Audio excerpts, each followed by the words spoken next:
officially start. Bole Baba Ki Jai. Welcome to Okay. today's Satsang. It's a special Navratri Satsang where we're going to be speaking about the Divine Mother. So we appropriately set up right in front of our mother, who's dressed in blue today because it's Saturn Day, it's Shani Day, and that day she wears primarily blue colors or a dark color. And so I want to welcome everybody and let everybody know that this is a satsang that everyone's welcome to share about their experience, either of Babaji's motherly love or the Divine Mother. Many of you have been pujaris here or have spent time here at this ashram or may have had other experiences with the Divine Mother. So we're inviting everybody to speak. I'm not going to mute everybody today because we're actually a small group of people. And that way we'll have a more participatory, perhaps, time. So I'm hoping that Hiraman has a good story to start with. Rania maybe should start if she can't stay very long. Oh, that's right, Hiranya. Well, she's not quite. Are you, Hiranya, before Okay. you read, can you tell a story or share something about Mother? Yeah, I can. I've been lucky enough to have 3 divine darshans of the Ma, and so I thought I could maybe share 1 or 2. Once when I was in India with Babaji, he had me sleep in the cave. The only time he ever had me sleep in the cave. And it didn't involve a lot of sleep, but it was a really lovely experience. And this was after I had built a temple in Hawaii. I was back for I think 6-month visit or something like that. And so I went and I was sitting in meditation, and then I felt just compelled to go to the back of the cave, and it opened up, and there was a light just opened up. And I guess I was in another realm. And so I followed the light down deep and through the back of the cave, down deep into the earth, and just crawled and went down and wound down, and then came to an opening, like a grotto, really beautiful place with crystals and a little miniature waterfall, and just a kind of like beyond, like if you thought of paradise, that would pretty much cover it. It's really beautiful. And the Ma was sitting there, looking just like our Murti in Hawaii. And she just beamed love at me and showed me something that was happening that I didn't find out about till months later. And just didn't really talk to me, just beamed love at me and made a gesture. And that kind of has been with me the rest of my life. And what I really got out of that, other than just being completely loved, was how the Mother she's like the bones of the earth. And that when we walk on the earth and we feel the wind against our face and we feel all this beauty, it's so easy sometimes to remember all the things that need to change in the world and global warming and all these important things. But also we can't forget that every breath is a miracle, and that we're partaking in her at every moment, and every time we eat food from the abundance of the earth, or swim in a river, or she's just given us everything that we possibly need. And still sometimes we want more, but we really love, truth, simplicity, and service is telling us that a large part of that is telling us that simplicity is the answer and that we don't need all these things. We just need to be with our true self. And so that was a gift that the mother gave to me many, many years ago. And it still seems as fresh as if I'm just crawling out of the cave right now. Wow. Thank you. Incredibly beautiful. I've only shared that story one time, so thank you for sharing it with me. Thank you for doing that. Yeah. I was just checking in with Hironya to see if she wanted to share, but she's obviously still not quite ready. Do you want to go ahead and share your other story now? Does that feel? Does somebody have a question? Yeah, or questions or.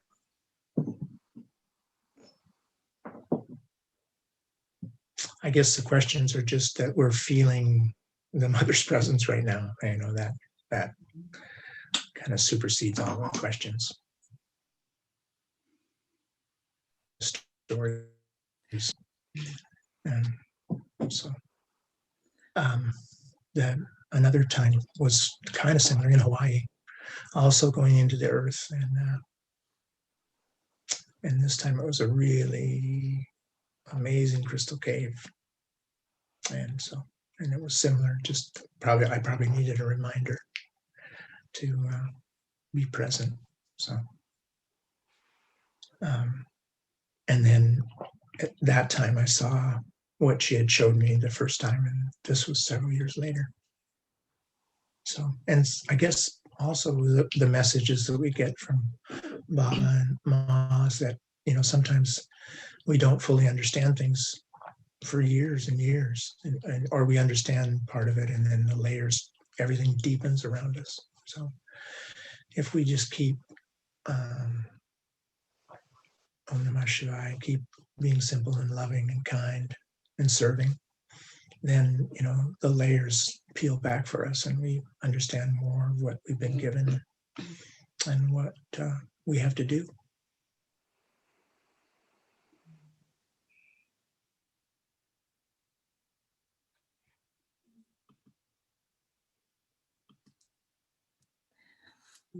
When you were sharing about swimming in the creeks, in the river, and understanding that Mother gives us everything, it reminds me of some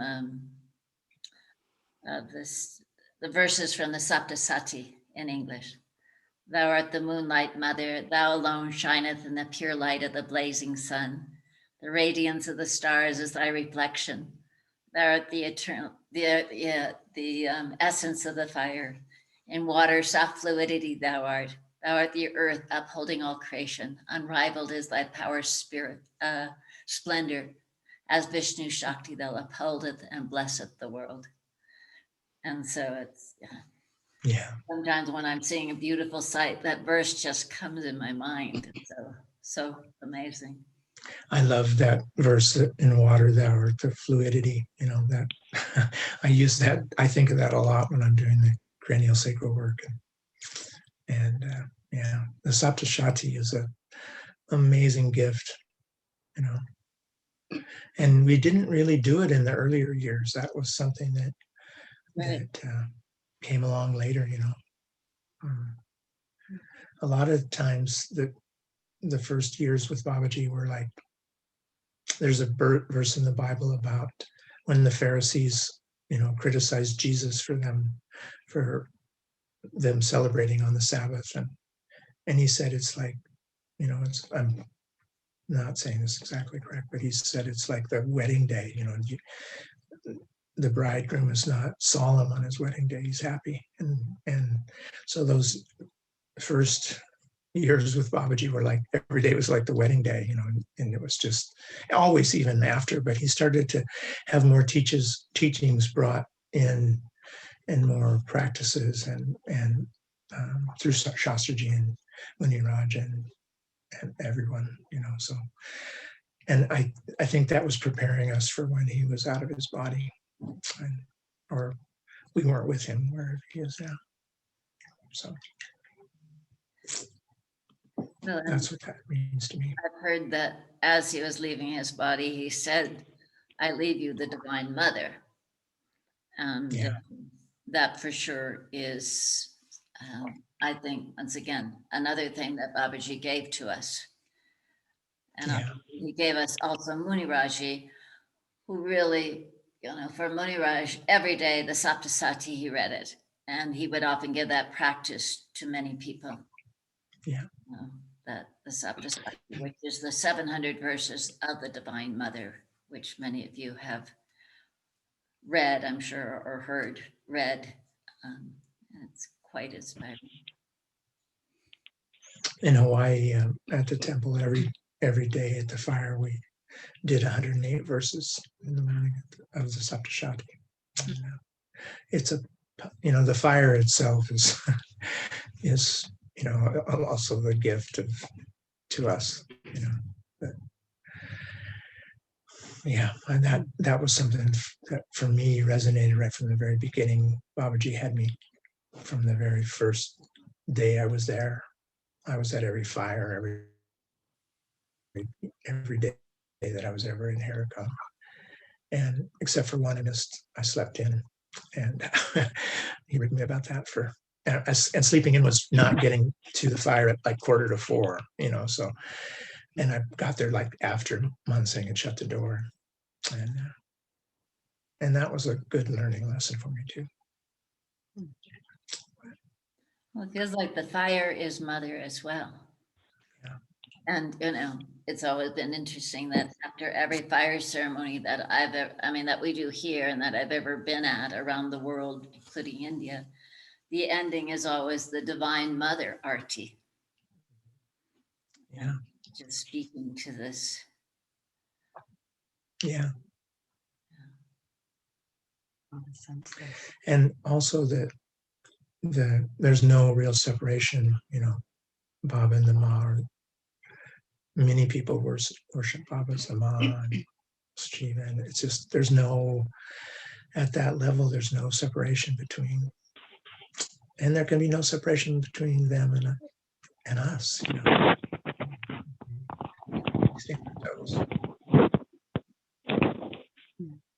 I've probably talked enough. It's probably a good time for someone else to talk.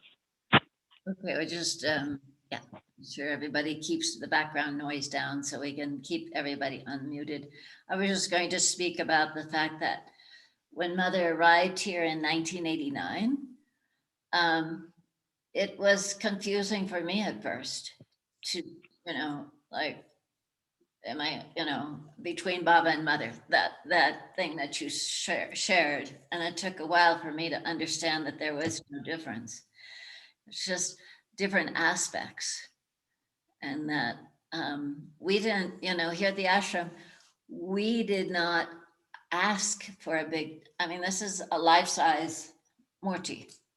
Yeah. If I stand up next to her, she's taller than I am, but she's also on a lotus too, a marble lotus. So as Americans, we really didn't know what we wanted. Some people thought we would just have a candle because Baba's universal. We should have all the world religion statues, which, we do have around the grounds and everything. And in most places, the bigger Murti would be perhaps old Harakan Baba. And then all of a sudden in 1989, as we were building this temple, we heard that she was there. And this devotee from Washington also, Martha Russo Nirmala, who's a good friend still of Richard's, she and I were on tour, and we got the word. And so we got a truck and we went up to Denver and cleared her through customs. And when they opened up this huge crate, which took 4 or 6 heavy, strong people to carry, I was in shock. And like I said, not knowing it was coming, we didn't order it, we didn't pay for it. It was just a miracle. And years later, I asked Muniraji, I said, Muniraj, who decided to have the Divine Mother in our temple as the primary deity? And he just said, Ramloti, I don't understand your words, which for Muniraji, he speaks good English and understands English just well. So I knew that means just be quiet. So we sat there in meditation, and then he said to me, he said, Ramloti, no one decided, Mother decided. And so, you know, that was quite enough for us to understand. And it feels as if her love is just needed in this world, particularly in the West here. So her great love, and people come and just weep. I've heard stories of people, this one couple that came early on who came for quite some time. Her husband came first and then told her about the temple. They lived in Crestone. And he said to her, he said, don't look in her eyes. Otherwise, you will never be the same. And so that's what she did. And she was never quite the same after that. But I guess I wanted to tell a story. Unless, Hiranya, are you here yet? I am. Would you, because you're going to be a little bit shorter time with us, Yes. would you share a little bit about Mother? Yes. Oh, that would be lovely. Thank you. Here's So Hiranya.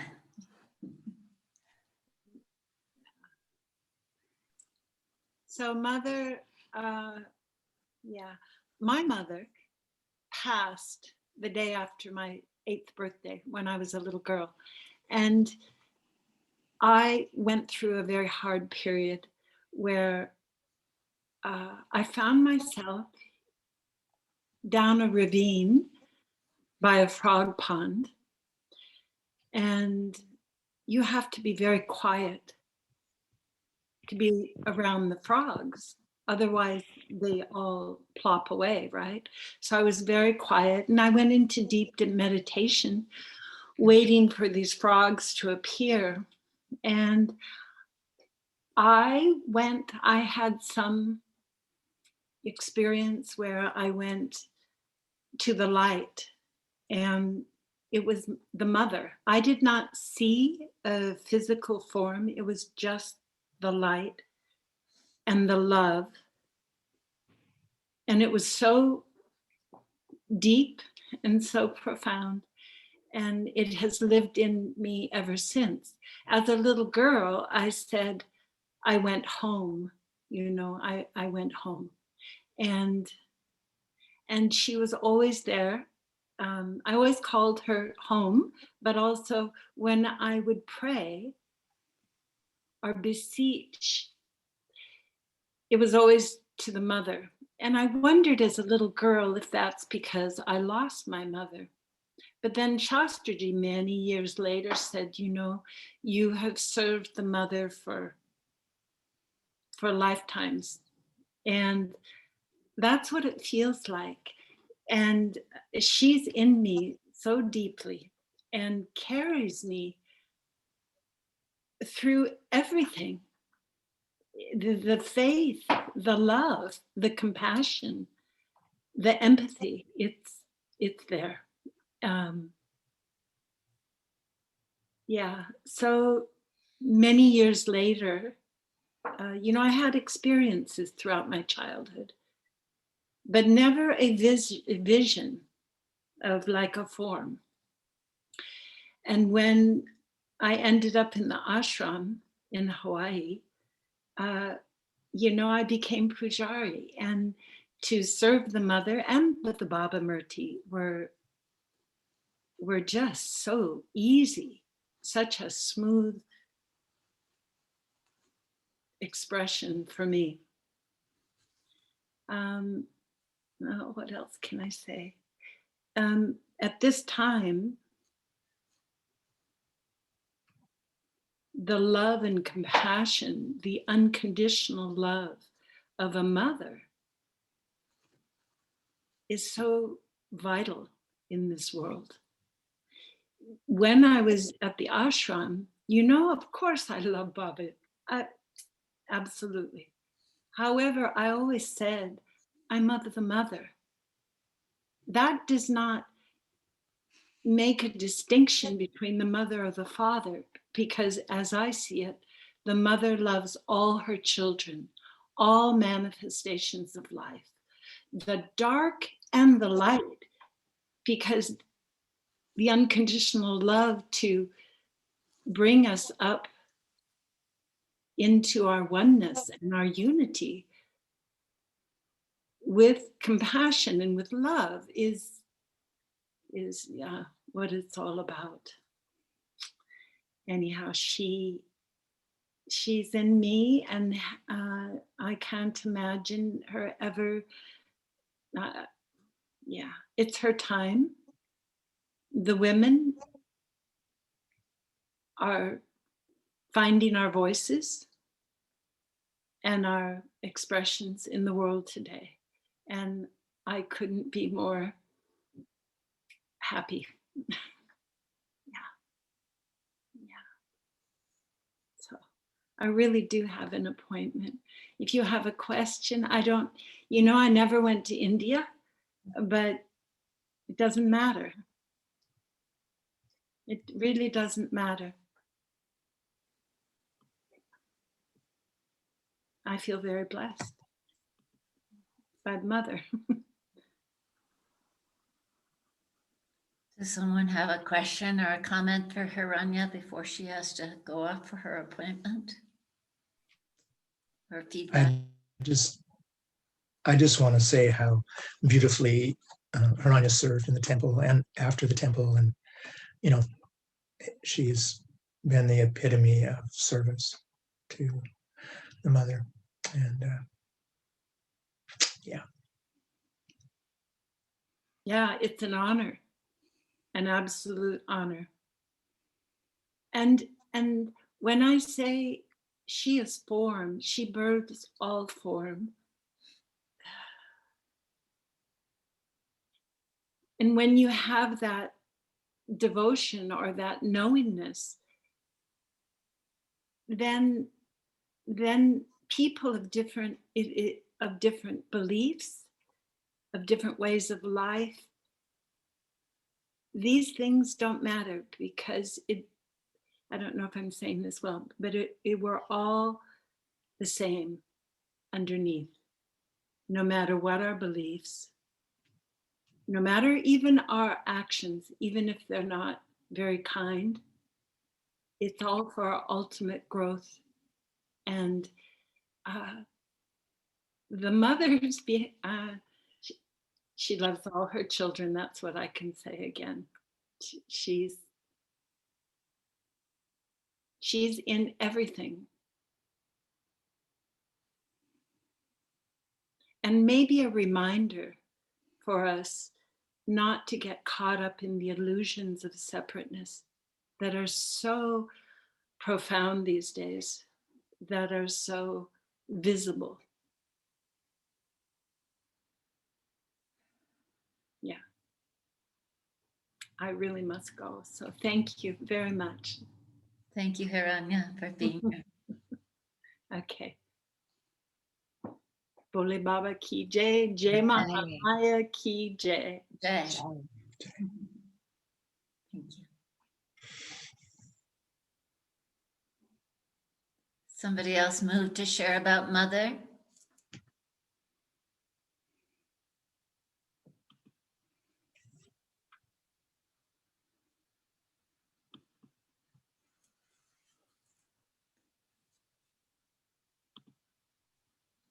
See that, remove that spotlight. I was going to share a story about Babaji.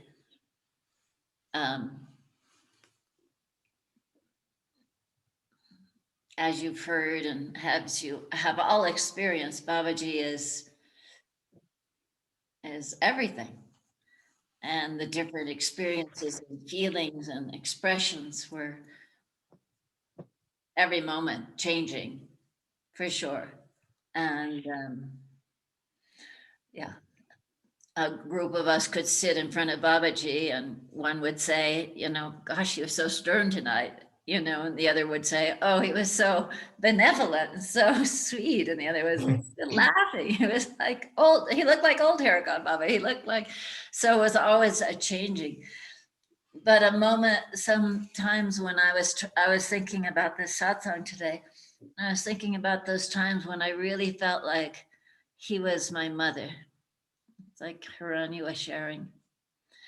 And this was a particular time. It was in 1982, the summer of 82. I was there with my children. And Babaji was always so gracious to all the local people and wanting to help them with their businesses. And so if a particular person that Babaji wanted to support came to the ashram and this particular person was selling jewelry, he would just look at some of us and say, you purchase, so it was sort of, there was a little question in it. It's like, you purchase? Not really a question that you would say anything other than, oh yes, Bob. So anyway, so this jeweler came and he said that to me. And so I looked at his jewelry and indeed there was something very beautiful. It was like a white silver or white gold, I don't know what it was, necklace with rubies in it, and then earrings to match. And so I said, oh, this would be lovely. And I got out my purse and I paid the man. And then I had it. And then Babaji looked at me and he said, you like? I said, yes, Baba's beautiful. He said, you wear? And so I said, yes. And so I went up to him and he put the necklace on me. And then it was time for the earrings. And my ears have not been such great pierced ears. They often get infected and I don't do too much earrings with them. And you have to understand the posts on a nice earring in India are very thick. They're threaded so that then you can screw in the back so you would never lose it. So this is like, so Babaji said, he motioned to me to put my head down and he was going to put the earring in. So here's my head on his lap. Where else would I want to be anyways, but my head in his lap, and just like a little child, like a little girl, my mom was going to put my earring in. But this earring was literally re-piercing my ears. And so at the same time, I was crying because it hurt so much. And Baba he took my head like this and he said, you pain? And I didn't know what to say because I was in bliss and anything that happened didn't matter. But in the other, it was excruciating. So anyway, he went ahead and put them in with all the tears. And then he just looked at me like a mother would look at his child or her child. And I remember that particularly that quizzical look that said, you okay? So much love. So that was just one of the many times I felt Babaji's motherly love.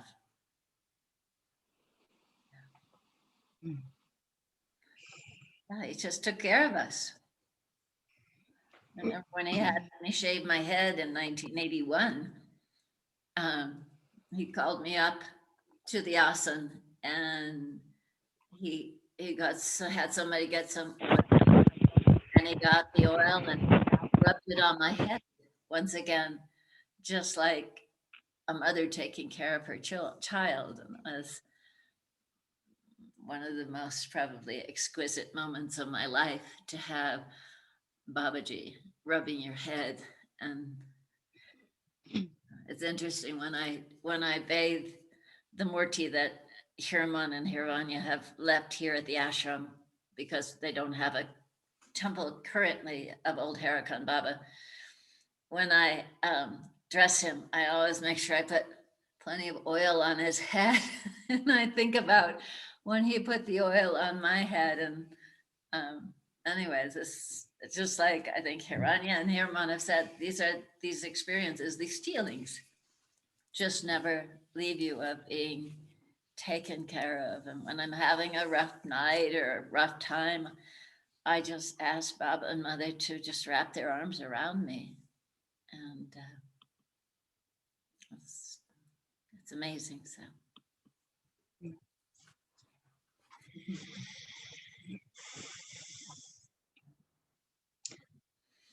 I could share a short story, That if would that's okay.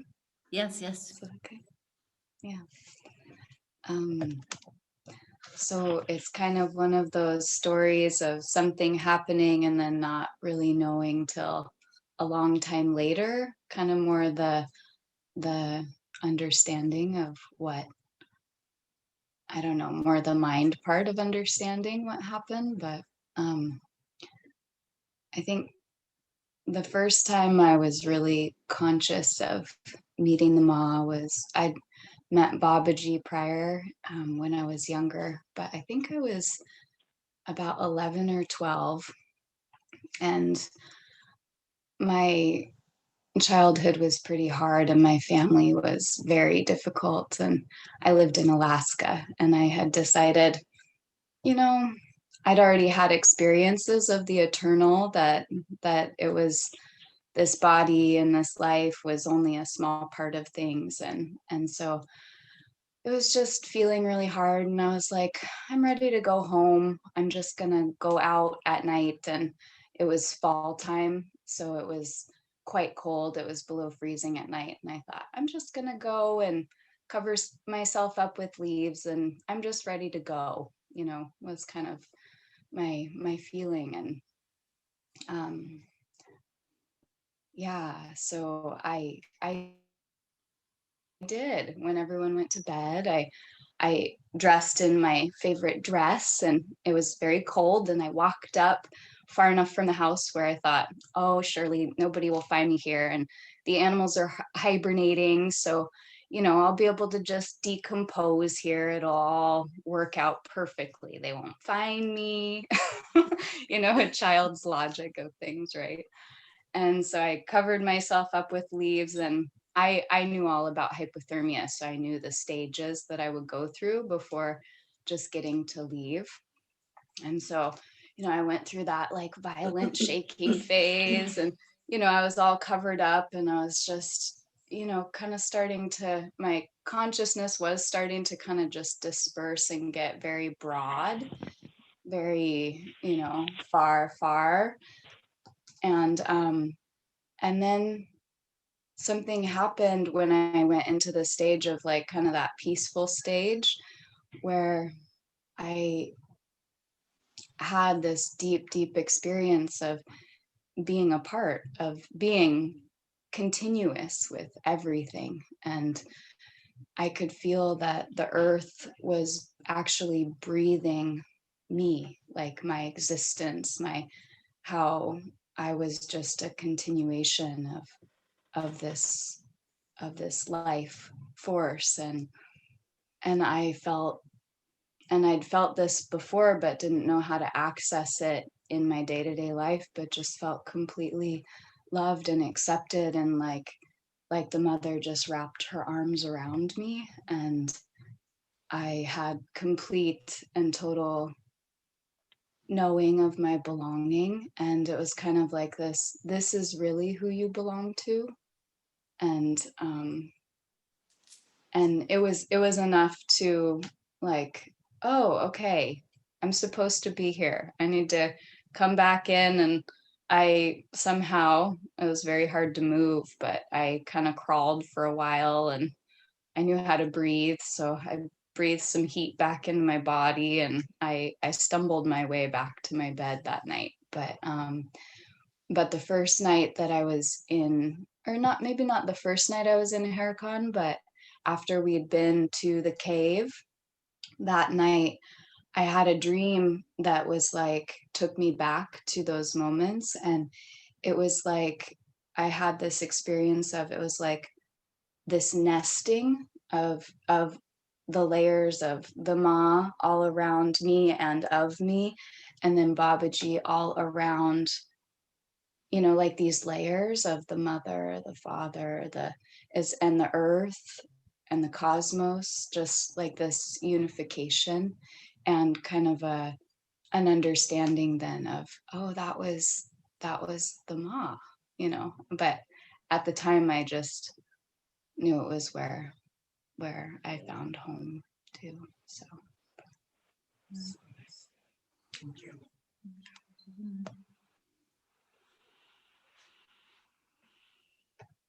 How old were you when you had this experience? in When you Heracon, went out into the leaves, out in the, I was 11 or 12 years old. wow. Yeah, I was just kind of starting to come into womanhood. It happened early for me. And so, yeah, Thank you for sharing. yeah, Babaji's always been there at those crucial moments of, yeah, stay or go. Yeah. How did you first hear about Babaji? I first met Babaji when I was about 5 in a life-death experience. I might tell that another time, but then when I was 16 or so, because I knew Babaji on the inside. I'd never seen a picture of Babaji. So I saw a picture of Babaji in Hirman's briefcase, and it really tripped me out. It was like a very confusing moment, like where like my inner world and the outer world kind of felt like they collided.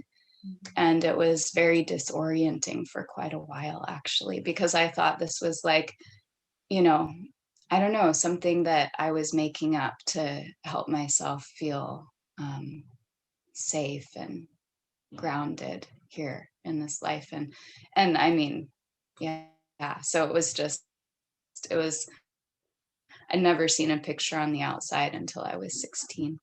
Yeah. Sometime we'll get Claire to tell. It's one of my favorite meeting Babaji stories, but when she's ready, she'll tell it. But it'll be a good one. Yeah, Bob and Mother are the same. So if you feel to share it, that would be Yeah. lovely. So, Sometime. When you were talking, Ramloti, about how the Ma came and that nobody made the decision, I just had, I mean, a lot of that whole conversation, my arms were just total goosebumps. That's how I always kind of know that when you really hear something, it's when you get goosebumps, you know, and not just goosebumps on the outside, but kind of all through you. You know, that's a nice feeling. Thanks for sharing that with us. Yeah, it's beautiful. yeah, I can just say it's, you know, like Hiranyu was saying, it's a great, great gift. Yeah. And Sastraji once told me that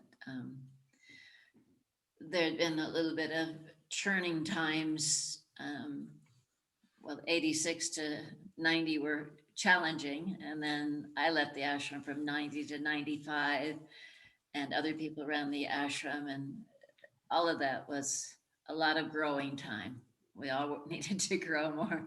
Yeah. And when I came back in 96, I went to India and I asked the board, is there anything you wanted me to ask Muniraj or Sastraji? And they wanted me to ask Sastraji, who is, for those that don't know, he's known to be able to be quite, I guess you could say, clairvoyant or something. He had a little thing he would wear, a little amulet. And so they asked me to ask him about the future of the ashram. And so when I went to see him, that it was 96, I said, Sastraji, the board of directors of the ashram and the people of the ashram would like to know what you see as the future of the ashram. Said, oh, Ramloti, it's going to be very good. Otherwise, Mother would not have let herself be installed there. And you would not have been born as a servant of the Divine Mother. And then he said, and you remember that you do nothing. Mother does it all. So that was quite. Shastraji was such an amazingly sweet soul, or is such an amazingly sweet soul. I can tell a little funny story about Babaji married me to Shastraji. Yeah. I used to get maybe slightly nervous when there was a wedding or something around because Baba would just, pick people to get married. And he would kind of go, he'd just go, you marry you. and they were, pretty amazing marriages. They usually brought up a lot of stuff and, in both people. But so he pointed at me, and I would always get, like pretty dispersed when I would, be hiding in a corner whenever those situations Slink arise. away. Slink away. Yeah. And so he found me in the back and said, you, and then he said, and he just, and this big pregnant pause, of course. And then he said, Mary Shastriji. And that was, and after that, he never, it was never any kind of thing that ever kind of came up like that. But, and it was just a lovely moment, because I think if we could all marry Shastriji's knowledge and wisdom and completely pure heart, we're pretty lucky. When I went to Babaji in 1981, he said, "You married?" And I had, I was not married, but my children were from a previous marriage that had ended. And I said, "No, Baba." He says, "You like marriage?" I said, "Oh, no. It's like, and then I said, and then I said, "Babaji, if I ever marry again, I want to marry somebody, who loves you as much as I love you with my whole heart and soul." And then he looked at Sastriji and he says, "You marry Sastriji." And I thought, that was quite a So we've both been married to the same person. exactly. I thought it was a beautiful affirmation that how much I loved Babaji, because Sastriji would call himself the shadow of Babaji. And when he would be there, he'd actually sleep in Babaji's room, which I don't know if many other people ever did that. And I love it. One story that I read that he would sit with Babaji in his room, and Sastriji was continually reading the Saptasati and the Devi Bhagavatam and all these scriptures over and over. He knew them practically by heart. And I think Raghuveer wrote about asking him, what did you do in Babaji's room with Babaji? He said, "I just read." And it's just, well, what did Babaji do? He listened. And like, who could hear, the praises of the Divine Mother a million times and not hear it enough? It's very, very touching. Sastriji was a great example. I can tell one story about his tenderness. So we would go there, and during Navratri, here in the early days, we would fast. And the only thing we would serve is fruits and vegetables and milk as part of the routine Indian fast. And so, it was fine. It was not a big deal. You could cut, cook squash and things like that. But it was definitely 9 days. That's a long time.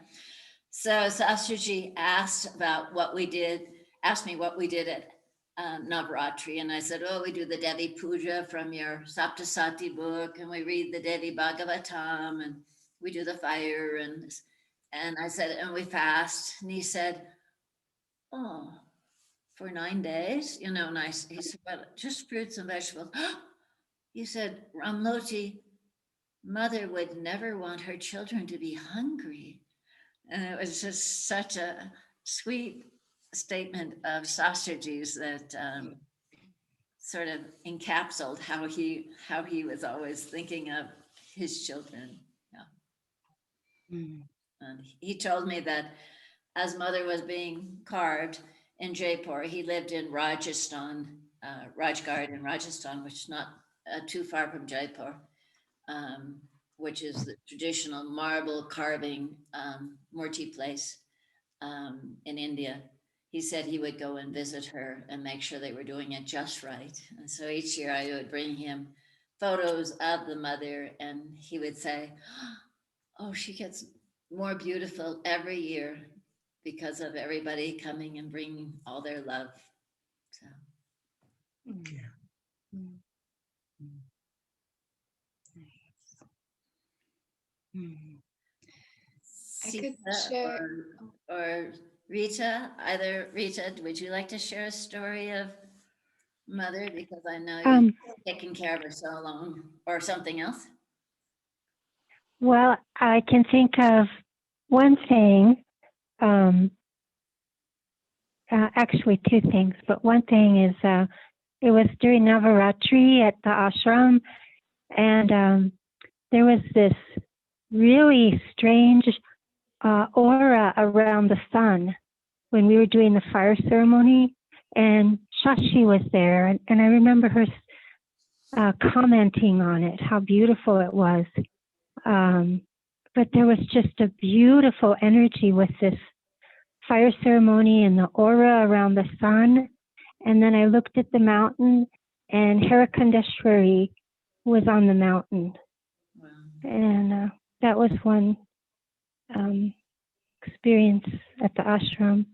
And then another I want to share is I think of Amaji too with the mother. And I went to one of her retreats, and the friends that I went with, we were in the airport and just in bliss because that's Alma.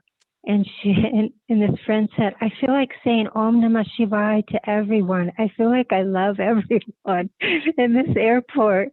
And that's the mother's energy is that. It's just, we're all one, and it's love. So that's all I wanted to share. That's beautiful. I haven't had the good fortune to meet Babaji though, and I hope someday, this life or another. That's all. Thank you. Hi, Tatiana. Good to see Ramoti, this is Richard.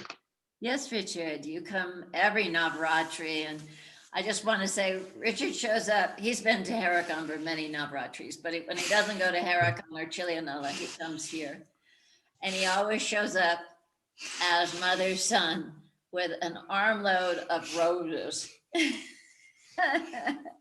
And it's like Richard and roses. That's my share, is that I love bringing roses and flowers to mother. So it's a sweet way that I connect, and feels really good. And what is it about Navratris that bring you to these sacred places, particularly?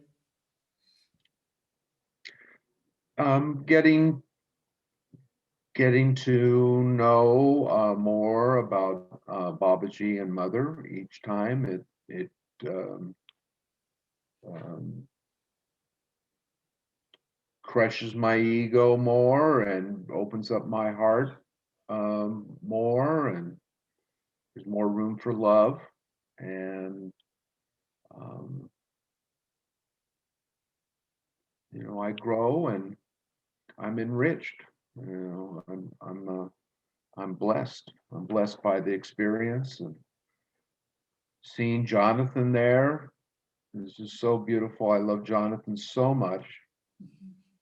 He's such a sweet man, and I get to have chai tea with him, and it is just an immense privilege to hang out with Jonathan. And I've spent time with you, Ramloti, and Theo and Pam, and I met Harriman. It's a blessing to be with people, and it softens me every time. I like to be soft. I like to be loving. Thank you, Richard. Sita, do you have anything to share? Because you were at the ashram here and in Harakan quite some time, and Sure, I I can always say. love the story of you coming here was rather miraculous. I think that was around Diwali. Yes, indeed. Well, I was thinking what to say, and that particular mother story didn't happen in either of the two ashrams, but on the island where I'm based in Greece, where I come from. So I was having a hard time. I had to do a very strict diet for medical reasons. So all the goodies that I like to eat and drink, I was not allowed to. So I was having a little bit hard time. And one day I was crying and I said to Baba, help me, give me something. And then I was given a dream that night, and I was in a car, and Babaji was sitting behind me, and I'm not at the how do you say, the driver, next to the driver. I'm sitting there, and I turn around, and Babaji is behind me, and then I turn to my left, and I see the Divine Mother, and she was driving the car, and she was wearing the clothes that the African women are wearing, like very different colors, but the same fabric for the hat and for all of the other clothes that she was wearing. And she was like big and driving the car, and I'm sitting there, and that was it. And whenever I tend to worry, which it happens every other moment, let's say, or very often, whenever if I get lucky and I can remember that dream, there's something in me that says, relax, your Baba's got your back, and she's driving, the Divine Mother is driving the car, whatever that means. I don't know if I'll ever get to know what that means, but it's just such a reassuring dream. I'm happy through this configuration here, I could be reminded, and maybe I will forget tomorrow. But yeah, it was a good one. Very good. Yeah. Yeah, and just to be the time I spent in Crestone, and just to be close to the Murti there, it's just how can I put into words that love. Yeah, especially when at times I would help Jonathan or Amloti or whoever was there to put Mama to bed and to go into that room. I remember the first time or times I was like, yeah, like kind of shaky, to be so close to her, and that purity, that love, that, yeah. Yeah. Om Namah Shivaya. Sita, how did you get your name? I was in Herakan the first time that I went there, and I was reading the Ramayana. And then whenever Sita was talking, or especially in the dialogues, that when she was talking, I was having like some body reaction or goosebumps or maybe some tear. And then I said, Baba, is this my name? And then the inspiration I got at that time, it was like, just finish the book and you'll see. So it was a long version, so it took a while. So I finished the book eventually. And then one of the afternoons I was taking a little rest, just as I had finished the book a few days before, I can't remember. And then from the corridor, I hear somebody singing, Sita, Sita Devi. And I'm like, oh my God, I'm hearing something. And I'm not that kind of person that I can hear. How can I say? Anyways, I don't have easily visions or see things, unless I'm sleeping or something. So I opened the door, and indeed there was a woman, and then she said, "Oh, she came to pick up the woman who was in the room just next to me, and her name was Sati, but she confused and she said Sita instead of Sati. So I'm like, oh, maybe it's my name, Sita." And then before I leave Herakan, I went to see that lady. She's the wife of Tiger Singh. I can't remember her name, Deb, I guess. So I went to see her because they had inaugurated a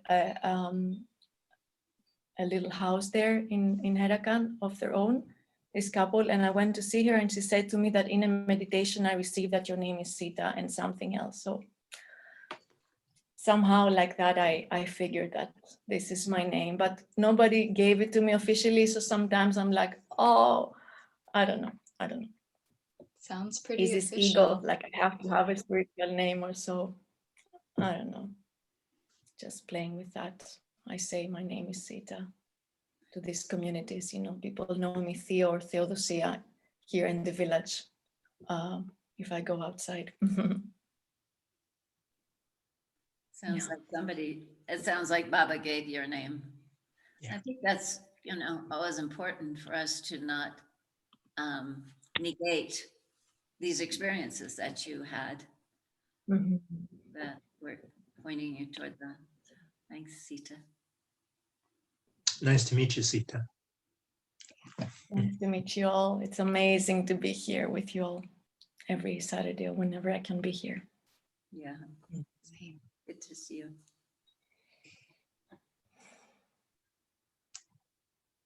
Smita, do you want to share anything? Because you come to the ashram a lot. Or Tatiani, anybody wants to share a story? We would love to hear.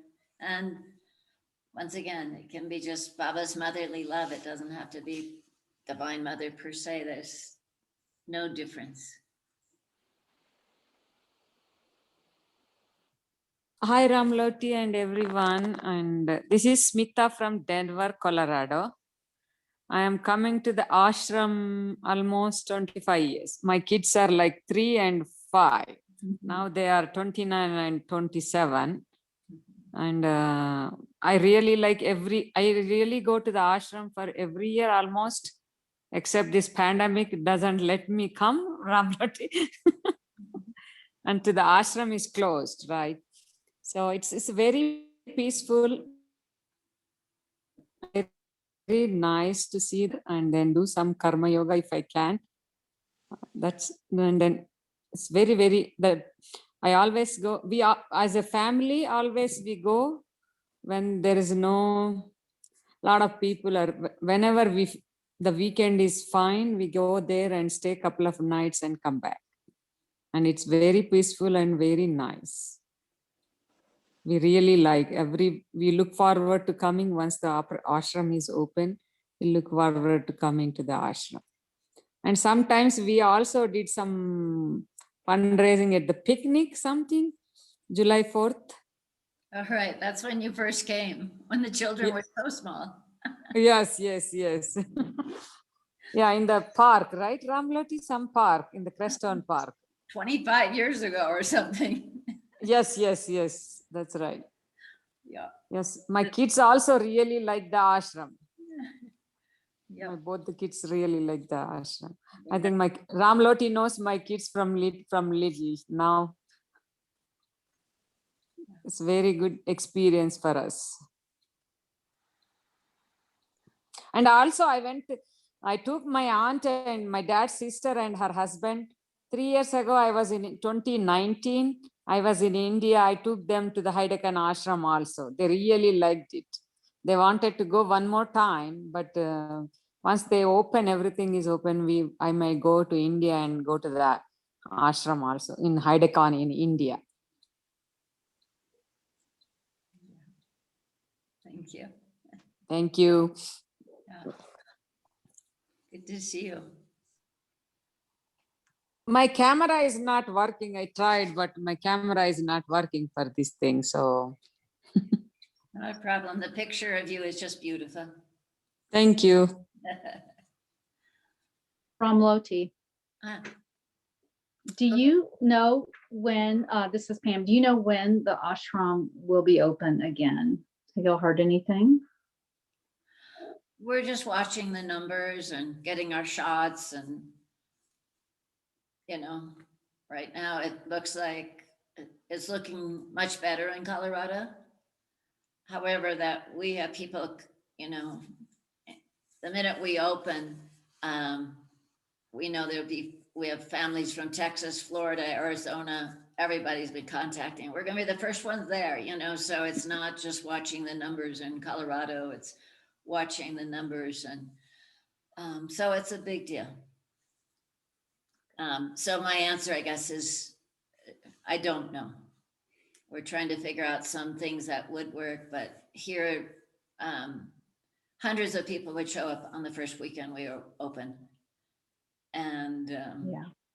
so it's a little, yeah, it's a hard one. We're taking it slowly because it's taken this long for people to even understand. A lot of people still show up at the bottom of the driveway and they said, aren't you open? I went, no, we've been closed for a year. It's like, oh, okay. But we certainly look forward to it. Hopefully, maybe this summer things will settle down and we'll be able to do that.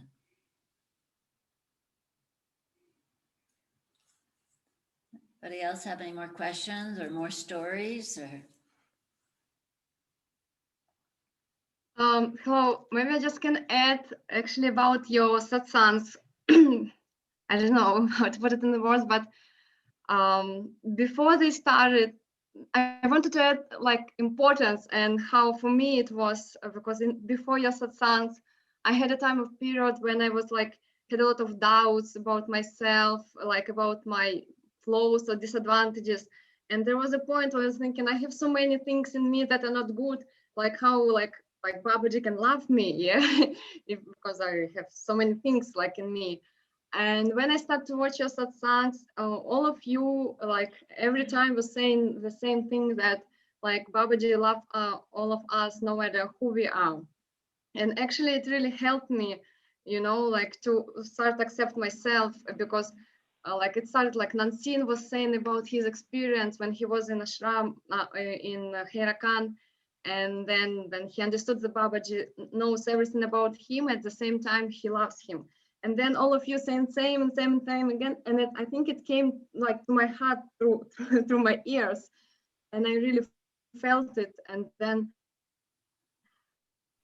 yeah, thinking, yeah. And after that it even came to me that it will be great to learn to love ourselves, like myself, the way like Babaji loves us, and also to love other people the way Babaji loves people, like the way he loves all of us. Like I was thinking, I wish to love everyone the way he loves everyone.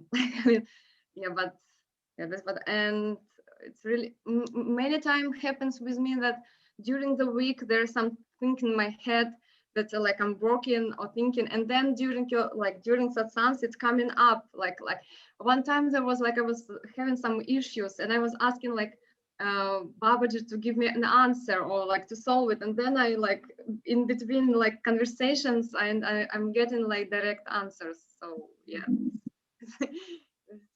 So thank you so much. Tatiana, how did you hear about Babaji first? Oh, it was very long time ago. I think it was 7 or 8 years ago. And it's not surprisingly, I read the autobiography of a yogi. And actually, it was my first spiritual book in general. I was reading other like books, and I read a book about Steve Jobs, and he referred to autobiography of a yogi as a book that he was fan of that book. So I just decided to read that book, and then it started. Yeah, but I read it and it didn't like really touch me. But after many years, maybe like 2 years ago, my friend, she brought me a book, I'm Harmony. And that time I read it, and that time I already cried while I was reading it. And then it was 2019, I read it, and after 2 months I was already in India in Herakan. Yeah. And I also, so I was in Herakan 2019 in autumn and 2020 in spring.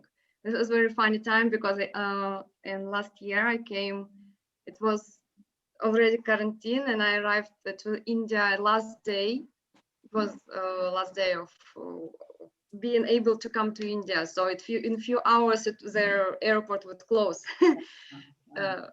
yeah, they were closing the borders, but for me it was a matter of like life and death. I'm coming there, no matter what. And I arrived and that closed, and then I came to ashram, and then it got closed as well, and so we stuck there for like 2 months. But it was very nice time. Wow. Beautiful. Thank you. Thank you for sharing. I've been wondering. You know, we see everybody, and it's really nice to hear each person's story as well. Yeah, but for me it was also very nice every time to listen to all of your stories. And last time was like when all of you also sharing like Mukundi and like people who attended satsang was also nice, but I just missed it last time. But if I miss satsang, I just watch it later online. And Mukundi wishes she was here, but she's doing her Navratri also. Yeah, for sure. Going into the evening and everything. So she wrote and said she wouldn't be able. So I know this timing is very busy for people. But it just felt like it would be lovely to be with those people that had the availability to talk about Baba's, how they feel Baba's arms around them, like the mother. Thank you, Ramati. Thank you. Somebody else would like to share? Viggy, did you want to share? Well, I have not been to any ashram yet, not neither to yours nor in Harakan, but I'm definitely struck by, yeah, by the contact of Babaji. I shared this before in another satsang, where I never had any idea of being in touch with any spiritual manner in India or whatever. It is just happened to be that I saw a picture of Babaji with his teachings, actually a video, and it struck me immediately, and I just could not. Yeah, I was just so deeply touched, and I could not. And ever since, I cannot be a day without Babaji reading. I think I read pretty much every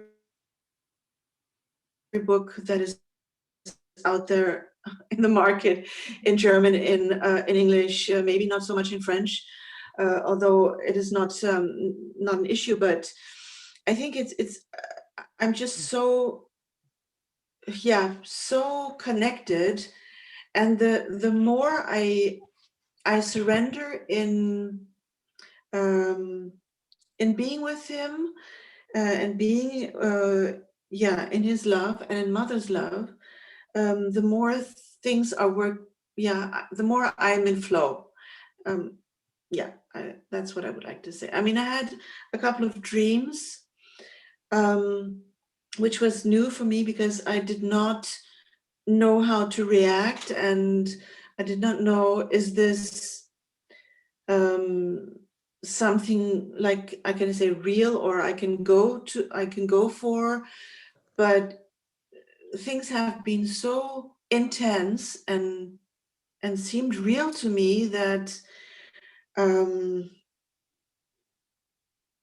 yes, there is no doubt that I'm in the grace of Babaji, for sure.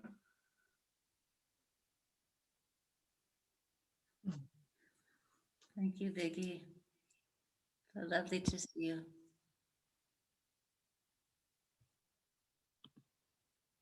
So this brings me a lot of happiness, deep, how can I say, deep peace, love. I know that I'm loved, and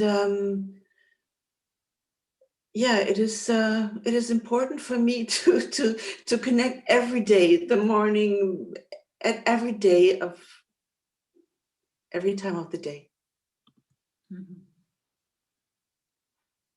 So Yeah, I feel very blessed. I really do.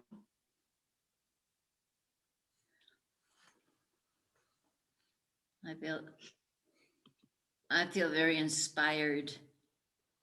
People who, didn't necessarily meet Babaji, but are, like you said, every day connecting with that energy. It's so intense. It is very intense.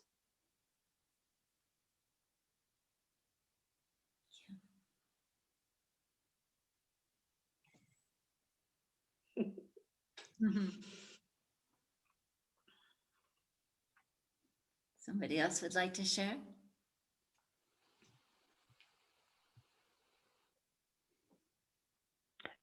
This is Rita. I'm on the phone, so you can't see me.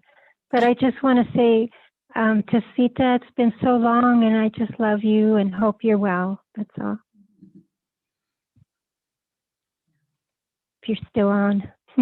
I'm here. I'm here, Rita. It's great to connect with you. I'm so happy you're here. I love you. Love you too. Thank you. And I love all of you, Ramlot and Jonathan. So great to be here. I really wish one day so we can all meet offline. So, and to see all of you in live, if God wills. Yeah, and this is sort of how this happened, is when people would come to the ashram, devotees, we would have a satsang. And it's a magical space where, what one person touches your heart and then reminds you of something else. And we had beautiful satsang with this, his name was Bolinath from South Africa. He was a minister from South Africa to India. Did you ever meet him here, Aman? Yeah, we were quite close. Well, He's a sweet soul. Share something after I just say that. And he shared some amazing stories about how he asked, Neem Karoli Baba was his guru. This is what I remember, and maybe Hiraman has heard it more clearly. I heard it, a long time ago. But he had asked Neem Karoli Baba, said, you could have a boon, or, what would you like? And he said, I would like enlightenment in this lifetime. And what I heard is that he was in Vrindavan at the time at his ashram there, and Neem Karoli Baba said, get into this rickshaw with me, and took him to Babaji's ashram, Harakam Babaji's, which is there also. And he said, this should be your guru then, and gave him to. So, but then shortly after that, he died, and we didn't have any of that recorded. And so then at that point, I went and bought a video camera and said, I'm going to video all these stories because they're priceless. So that's how this all began. Hiraman, would you be willing to share a story or just something that what kind of story would you like? Well, either about a story about you and your experience with this Bolinath, or something that has come up for you in this satsang. Yeah, I think it's the satsangs have made me kind of share more stories, and also just kind of bring me out into the world a little bit more, which has been lovely. And so I'll share a story that I've never shared before. That when the first time that I ever met Babaji, not the time that I met him physically, but the first time I met him was either in December of 1957 or January of 1958. And I was 4 years old. And I had gone to, I believe the movie was Fantasia, but in it there was Mickey Mouse was like the sorcerer's apprentice, and he tried to do this incantation or something, and to haul the water buckets. I'm not sure if you're familiar with it, but and then the brooms and water buckets just started multiplying, and it was a total chaos. And it was really disturbing to me because I was leaving my body at the time, but I had no idea what it was. And so the concept of infinity kind of came into me, and I was out of my body and kind of afraid. And I was trying to tell my parents, but they just thought I was having a bad dream. And so I was out of my body and afraid and not sure exactly what it was and all that stuff. And Babaji came to me in old Harakam Baba's form and said, "Don't be afraid. You're my warrior." And from that moment, I think, I'm sure I've been afraid at times, but I don't think I've ever let fear grab a hold of me to that extent, that I felt then. And always from that moment on, Baba's been in my life and seen me through all kinds of, trials and tribulations and pains and joys and everything, always with me. And so I think, when we have a dream or we have an experience, like you were saying earlier, don't belittle it, embrace it, and don't think that, like Sita thought she didn't officially get her name, but Baba's beyond official. you don't need any kind of anyone else's approval or to be oriented by anybody else. You just go inside and that's where it is, and he's there for all of us. And he and she are the same. The Ma's there, Baba's there. There's no differentiation. Sometimes in this world where now everybody's trying to separate and make differences, but really what this is all about is making togetherness.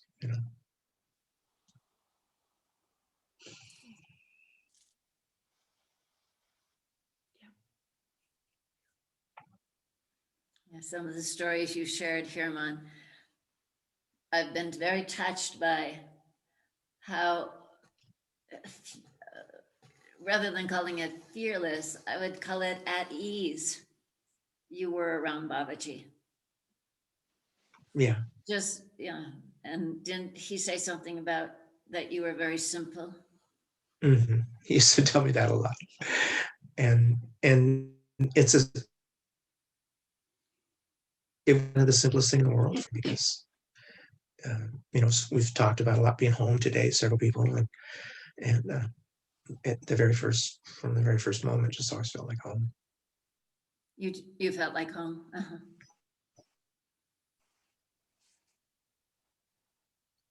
Yeah. And Baba also had a way of making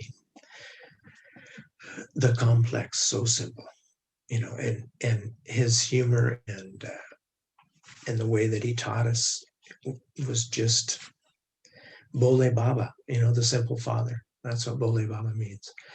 And he just taught to make the complex simple is mastery. And it was always there. And when he, like you said earlier, Ramloti, one person could think that Babaji was stern, one person loving, and it was the same with his teachings to someone else. It could be, it might have been directed at someone, but the teaching was there for everybody at the same time in different ways. And you could, if you just stayed observant and stayed connected, then every moment was a teaching, like every single moment. And of course, we don't always do that. So we miss things, but there was so much there that even no matter how much we missed, we were always full.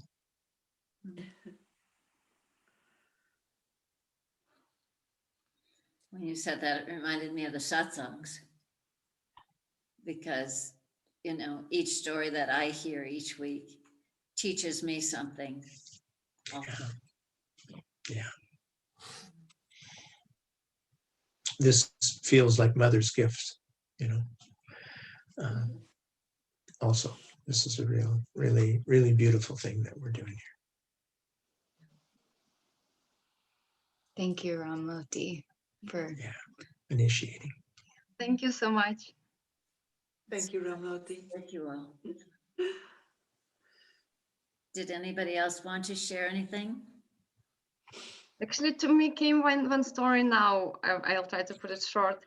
The first time when I came to India, it was after I read I'm Harmony. I came to India after 2 months, and I went first to Varanasi, and then I was planning to go to Hirakan. So after reading that book, I just decided I was so determined to find Babaji in the form, in the body, and I was sure that he is already in the body. And so first time I came, first my point was in Varanasi, and I found there Shibendu.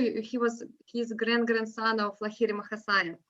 So I came to him, and I remember I came to him so determined and straight, and I said, "Hello, like, can you please tell me where the Babaji is?"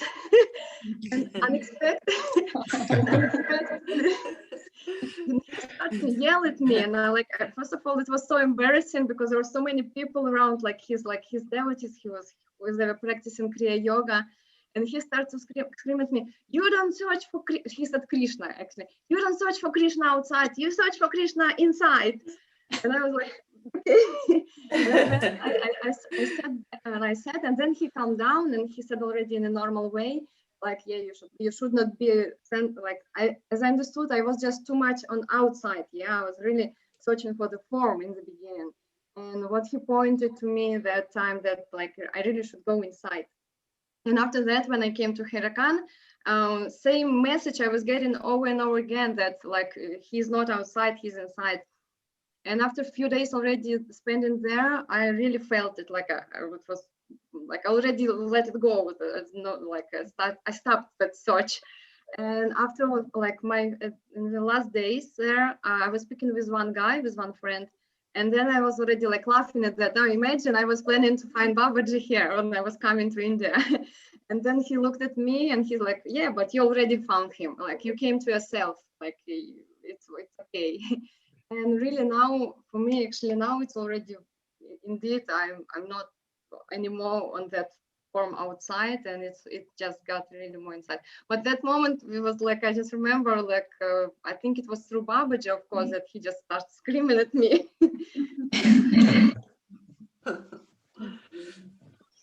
And what I also understood that indeed we don't even need, it's not about the form. Babaji is still everywhere, and even it really felt in Hirakan, because when I came there, I went through some leelas. Even though he's not in the body, he does all his stuff, and I saw with other people same thing happening. They were all going through some things, some leelas, yeah. Even though he's not present in the body, it's still there, and it's still sometimes hard time there. He gives to many people, I think. Thank you. Yeah, what about today? So nice to hear you. When you said that, it reminded me of, I didn't ask Babaji many questions, but when I did ask him a question, he never answered me. And he just looked at me and smiled. And what I would hear that time is, go in your heart, because that's where the real truth and wisdom, you can't be dependent on something outside of you, which obviously a few years later, it left. And I had this experience when I brought him in 1982, when I came to see him, I brought him a pair of binoculars because he seemed to enjoy all the beautiful, he loved all of nature. I thought, well, wouldn't this be sort of fun? I don't know. And so I brought him this pair of binoculars, and when I gave it to him, he looked at me and he said, "Why do people keep giving me things? Don't you know now I want to give everything away?"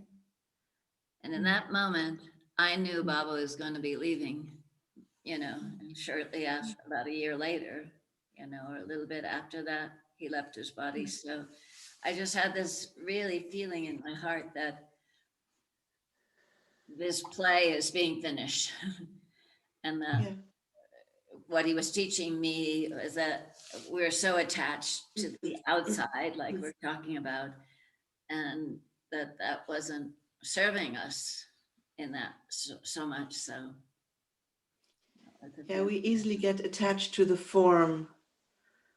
I said we easily get attached to the form, to his form, and to let loose of his form. That was at the beginning very difficult for me to understand. That the moment when I fully understood that actually I could have met him at the time, you know, but it just didn't happen to be so. And at the beginning, I was sad and disappointed that I didn't have the chance to meet him in his body, and until I realized that I don't have to, you know. So that was a very strong feeling. I mean, yeah.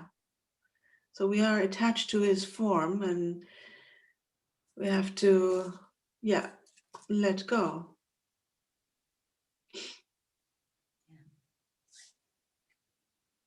But I'm just thinking that I think it will be so great if we learn and we are able to see God, Babaji in everyone, like in all of us, and not only those devotees, in all the whole creation, like in the whole world, then it just will be so. Because sometimes, you know, you come, you bow to the picture, to the image, and then you can go and hurt some other people, like because you think that he's just a random, like some person. And but if like we start to see where like the God in everyone, then it will be just so great. And that but I was actually praying to Babaji that if he come back and learn like and teach all of us to love not and to like to pray not and do pranam not only to the image or to the murti and like to the everyone, like you understood what I mean. Sorry, it's just hard for me to express, to say. Yeah, that's very well said. I mean, we have all this divine sparkle in us, and we all have this love, and often we don't know how to express it. But I mean, Babaji is in every particle. God is in every particle of us. We are part of him, and he's part of us. So Herman, I do have a question actually for you. There are some videos of Babaji being on a swing and being hilariously happy. What kind of moments were these? Was this a satsang, or, I mean,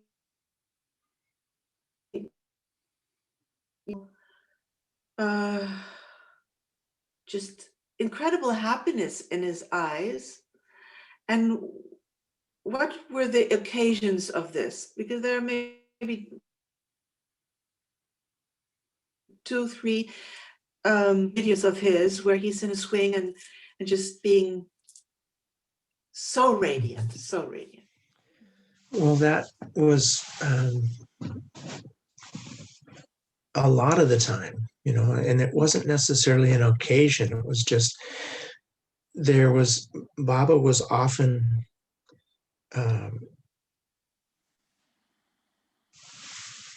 when he was there with us, completely there with us, that was usually the way it was. And there were other times where he was on the other side of the world or the universe looking at something, and you can see, even in videos, you can see there's a pensiveness sometimes there. Yes, absolutely. And then other times he was giving lessons. And I think those times where there absolute joy was just when everything around him, everybody was there and really there. And there was even a lesson in that, you know, that the capacity of love that he has is just completely infinite and unconditional. And that didn't mean that that only happened when he was beaming like that, but it happened all the time. You felt it all the time. Even you felt it if you were being um, chastised or reminded or that you could do better. And sometimes that was even not even so much for you at that moment. It was for somebody around you, or there was always so many things completely. He had such complete mastery of every situation that somebody on the third row could really be getting the deepest lesson at the time when everything else was, the attention was on something else. So, and those moments when he was beaming, I think his attention was just on all of us at the same time, and yeah, quite lovely. It is just so beautiful. Yeah. It is just so beautiful. Yeah. My memory was the time they would set up that swing in the Kirtan hall was particularly in monsoon season. Yeah. And also that was a time when much, because generally in the we were captive, we were sitting with and, but that's beautiful what you're sharing, Viggy and Hirma. And what I think there was this energy often of just such elation that it was raining. And so we got to sit with Babaji and chant. And I think it was those moments where we were all sort of one, and many of us have experienced that, chanting in a big group like that, and everybody's just in that harmony of Om Namah Shivaya or whatever we're chanting, and incredible energy. And Baba just reflecting that back to us as yeah.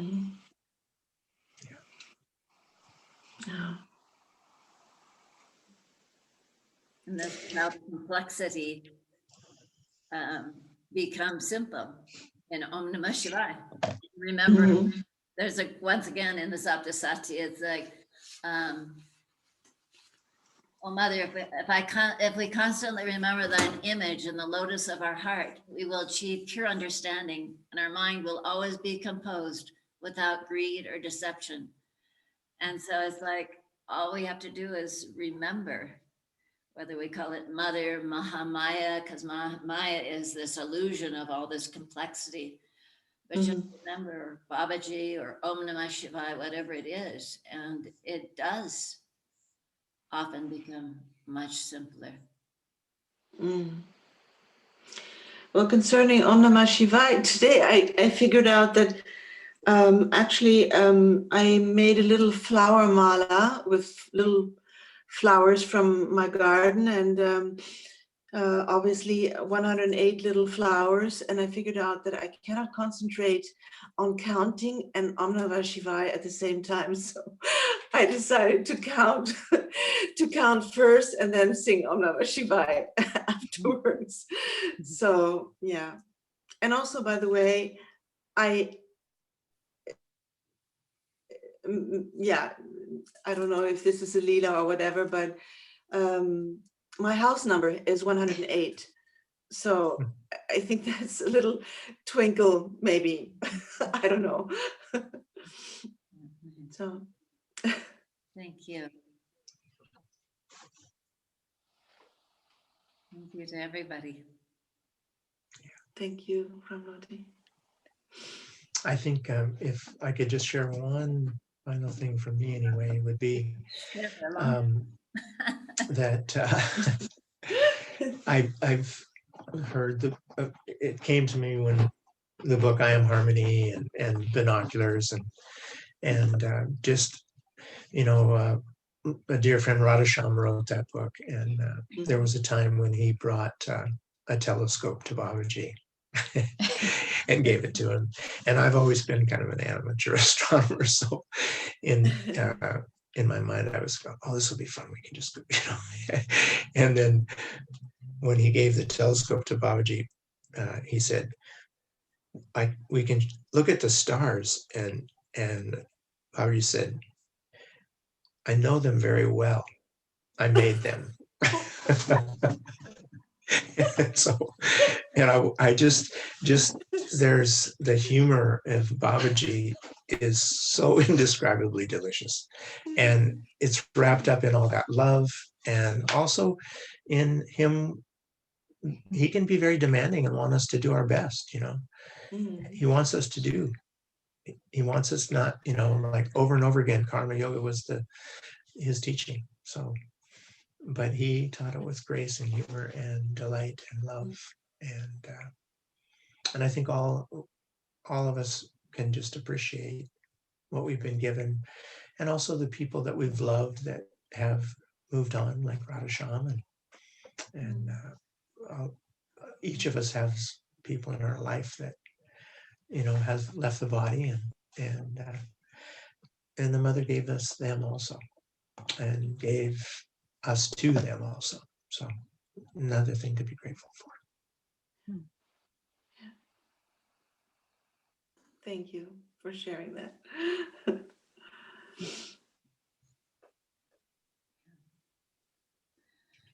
So much gratitude.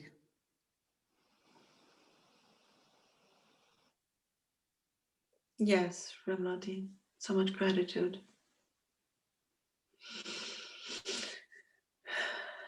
Thank you for all being here today, and wishing you a continued happy Navratri.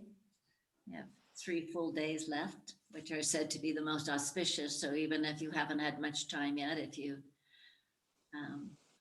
looking at the screen, I think most of you have been doing a lot already.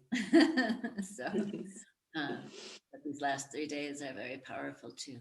So I'm grateful for this time. Anybody else want to say anything? Just thank you. Thank you. Thank you. Thank you. Thank you. Thank you. Thank you so much. Thank you. Baba Ki Jai.